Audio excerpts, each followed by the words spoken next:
타이완에 체류 중이던 중국의 반체제 인사 왕루이 36가 미국 망명 신청 4년여 만에 미국 워싱턴에 도착했다.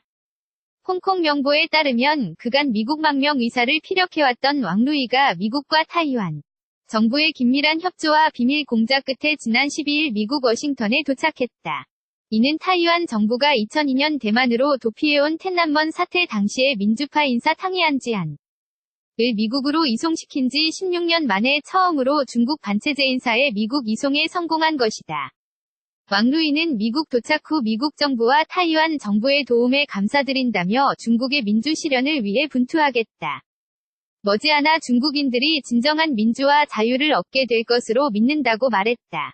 난징 출신의 왕루이는 중국이 반체제 정치단체로 규정한 중국범람 연맹 지도자로 인터넷을 통해 중국 정책과 인권 침해 등을 비판하며 중국 내 민주파 인사들과 연락을 가져왔던 인사다.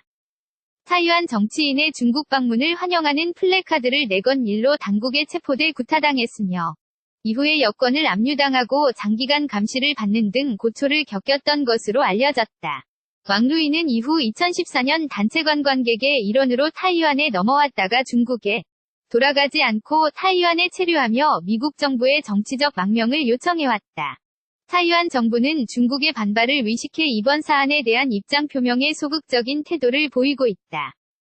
대만 외교부만은 타이완 이민서와 미국 제대만협회 AIT 타이베이 사무처의 긴밀한 협력으로 인권 보장의 원칙에 따라 이번 사안을 처리했다고만 설명했다. 사진 출처 연합뉴스 타이완에 체류 중이던 중국의 반체제 인사 왕루이 36가 미국 망명 신청 4년여 만에 미국 워싱턴에 도착했다.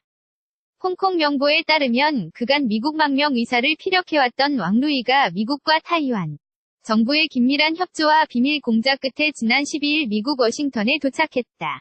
이는 타이완 정부가 2002년 대만으로 도피해온 텐난먼 사태 당시의 민주파 인사 탕이안 을 미국으로 이송시킨 지 16년 만에 처음으로 중국 반체제 인사의 미국 이송에 성공한 것이다. 왕루이는 미국 도착 후 미국 정부와 타이완 정부의 도움에 감사드린다며 중국의 민주 실현을 위해 분투하겠다. 머지않아 중국인들이 진정한 민주와 자유를 얻게 될 것으로 믿는다고 말했다. 난징 출신의 왕루이는 중국이 반체제 정치단체로 규정한 중국범람 연맹 지도자로 인터넷을 통해 중국 정책과 인권 침해 등을 비판하며 중국 내 민주파 인사들과 연락을 가져왔던 인사다. 타이완 정치인의 중국 방문을 환영하는 플래카드를 내건 일로 당국에 체포돼 구타당했으며 이후에 여권을 압류당하고 장기간 감시를 받는 등 고초를 겪었던 것으로 알려졌다. 왕루이는 이후 2014년 단체 관광객의 일원으로 타이완에 넘어왔다가 중국에 돌아가지 않고 타이완에 체류하며 미국 정부의 정치적 망명을 요청해왔다. 타이완 정부는 중국의 반발을 의식해 이번 사안에 대한 입장 표명에 소극적인 태도를 보이고 있다.